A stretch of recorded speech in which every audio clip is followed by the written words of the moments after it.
बिस्मिल्लाहिर्रहमानिर्रहीम। अस्सलाम वालेकुम। मैं हूं वलीद रज़ा और आपको वेलकम करता हूं अपने यूट्यूब चैनल अलिफ किचन में, और उम्मीद करता हूं कि आप तमाम लोग बिल्कुल ठीक ठाक होंगे, खैरियत से होंगे। तो आज हम अलिफ किचन में क्या बनाने जा रहे हैं वो हम आपको बताएंगे बाद में। लेकिन उससे पहले अगर आपने अभी तक मेरा यूट्यूब चैनल अलिफ किचन सब्सक्राइब नहीं किया तो उसे जल्दी से सब्सक्राइब कर लीजिए और साथ ही साथ बेल आइकन को प्रेस करना मत भूलिएगा, ताकि मेरी जितनी भी लेटेस्ट रेसिपीज़ हैं वो जल्द से जल्द आपको मिल सके।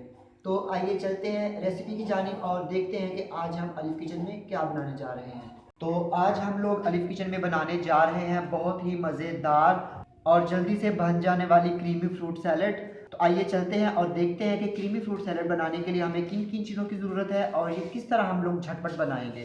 तो क्रीमी फ्रूट सैलड बनाने के लिए यहाँ पे मैंने लिए हैं 1 किलो सेब, और इनको इस तरह से मैंने जो है वो छोटे स्मॉल पीसीज में काट लिया। 1 टिन मिक्स फ्रूट कॉकटेल जिसका वज़न था 836 ग्राम। 1 कप या 250 ग्राम सिंपल मायोनीज़। आधा कप या 100 ग्राम क्रीम। 1 टेबलस्पून आइसिंग शुगर, आप इसकी जगह पे ग्लूकोज पाउडर भी इस्तेमाल कर सकते हैं। 2 खाने के चम्मच किशमिश, इनको मैंने अच्छी तरह से धो लिया। गार्निशिंग के लिए मैं इस्तेमाल करूँगा ग्लेज चेरीज़ 4 अदद। आपकी मर्ज़ी है, अगर आपके पास नहीं है तो आप इसको स्किप भी कर सकते हैं। ये मैंने 5 से 6 बादाम लिए और इनको इस तरह मैंने जूलियन कट कर लिया।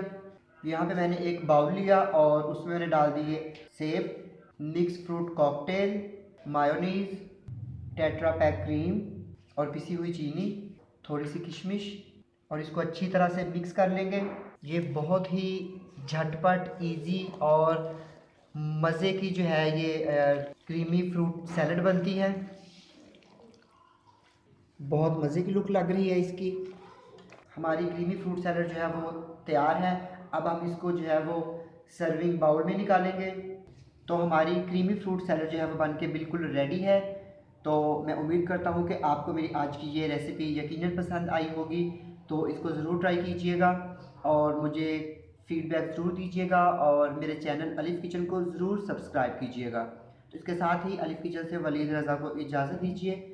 इंशाल्लाह नेक्स्ट टाइम एक मज़ेदार और ज़बरदस्त किस्म की रेसिपी के साथ दोबारा फिर से हाज़िर होऊंगा। तब तक के लिए अल्लाह हाफ़िज़।